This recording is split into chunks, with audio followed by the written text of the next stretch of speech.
ሚን አሐዲኩም አሉ ከእናንተ አንዳችሁ ካነ አላ ራሂለቲሂ ግመሉ ላይ ነበረ ቢአርዲ ፈላቲን ጭር ባለ ሜዳ ላይ ፈንፈለተት ሚንሁ ግመሉ አመለጠችው ከግመሉ ላይ ሲወደቀና ቅድም ላይ እንዳልነው ማለት ነው። ከዛ በኋላ ግመሉ አመለጠችው።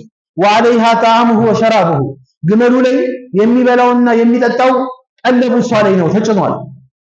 ፈአይሰ ሚንሃ ግመሏን በፍጹም እንደማያገኛት ተስፋ ቆረጠ። በቃ ግመል ከጠፋ አይገኝም። አውሬም አያድነውም። ምንም ነገር ራሱን ችሎ የሚኖር እንስሳ ነው። በራሱ ጊዜ ፈልጎ አንተ ጋር ከመጣ እንጂ ግመል ከጠፋ አይገኝም። ቁርአን የተሐፈዘ ቁርአን ከጠፋ ልክ የግመል አጠፋፍ ነው ብለዋል የአላህ መልእክተኛ። ቁርአን የሐፈዛችሁ ወንድሞች ጠብቁት። ካመለጣችሁ ከሾለከ ሄደ ነው። በቃ ቁርአን ላይ ከባዱ ነገር ሙራጃ ነው አይደል? ስለዚህ ጠብቁ፣ አላህ ይጠብቃችሁ። እና ወዐለይሃ ጣዕሙሁ ወሸራቡሁ ግመሉ ላይ የሚበላው የሚጠጣለ ፈአይሰ ሚንሃ ተስፋ ቆረጠ ከግመሏ በቃ ጠፋ። ስለዚህ ሰውዬ በረሃ ነው፣ ምድረ በዳ ነው። ማንም ምንም የለም፣ የሚበላ የለም፣ የሚጠጣ የለም፣ የሚገዛበት የለም፣ የሚደርስለት ሰው የለም። ምግቡ መጠጡ እሷ ላይ ነው ያለው። ሩቅ ነው እንዳያቋርጥ ማቋረጥም አይችልም። ስለዚህ ተስፋ ቆረጠ። በቃ ሞቱን ሊጠብቅ ማለት ነው። ፈአተ ሸጀረተ የሆነች ዛፍ ነበረችና ያቺ ዛፍ ጋር ሄደ። ፈጠጃአ ፊ ዚልሃ የዛፏ ጥላ ስር ሄደና ጋገም አለ። በቃ ከሞትኩም እንግዲህ በዚያው ለሞት ነው። ወቀድ አይሰ ሚን ራሂለቲሂ ከግመሉ ተስፋ ቆርጧል። ይሄ ሰውዬ በቃ ከግመሉ ተስፋ ቆርጧል፣ አትገኝም ብሎ አስቧል።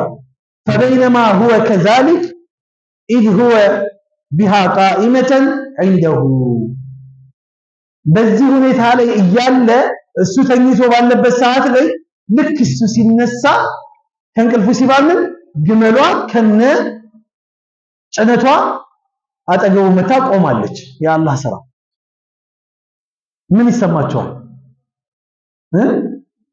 ምን ይሰማል? ደስታው ይገለጻል። ምክንያቱም የህይወት ጉዳይ እኮ ነው። ይሄ የህይወት ጉዳይ ነው። ህይወቱ በቃ መስመር ሊይዝለት ነው፣ ሊቀጥልለት ነው። ስለዚህ ሰውዬ ፈአኸዘ ቢኺጣሚሃ ቶሎ ብሎ ልጓሟን ያዛት። ልጓም ይሄ አፋቸው እንደዚህ የሚታሰርበት ገመድ ነው። ቶሎ ልጓሟን ያዘና ሱመ ቃለ ከዛ በኋላ አለ ሚን ሽደቲል ፈርህ በጣም ደስታው ወደር ከማጣቱ የተነሳ ተደሰተ ብቻ አይገልጸውም እኮ የደስታው ጥግ ደስታ እኮ ያሰክራል ይባላል። አላሁመ አንተ አብዲ ወአነ ረቡክ ጌታዬ ወይ አላሁመ ብሎ እኮ ነው ጌታዬ ዋለና አንተ ባሪያዬ ነህ እኔ ጌታህ ነኝ አለ። አኽጣ ሚን ሽደቲል ፈርህ ከደስታው ወሰን ማለት የተነሳ ተሳሳተ። የዛሬ ዳኢነን የሚሉ ሰዎች ቢኖሩ አክፍረውታል። አልከፈረም? ከፍሯል። ምክንያቱም አላህ እንዴት ባሪያዬ ነው እስላም ያው ነብዩ አላከፈሩትም። ረበና ላ ተዋኺዝና